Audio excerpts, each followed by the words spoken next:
ভয়ের সাথে আমরা সবাই পরিচিত, কষ্টও আমরা সবাই পেয়েছি।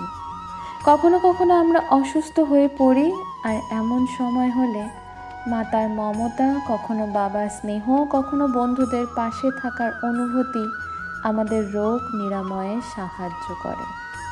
কখনো যদি আমরা নিরাশ হয়ে পড়ি, তখন আমাদের কোনো আপনজন দুটো ভালো কথা বলে, তখন আমাদের মনোবল বেড়ে যায়।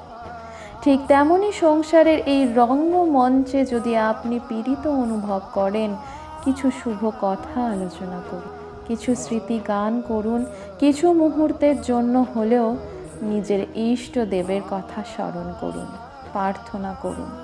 সাহস বাড়বে, শক্তিও বৃদ্ধি পাবে এবং সামনে এগিয়ে চলার পথও দেখতে পাবেন। তখন এই মন প্রসন্ন হয়ে বলবে, রাধা রাধা।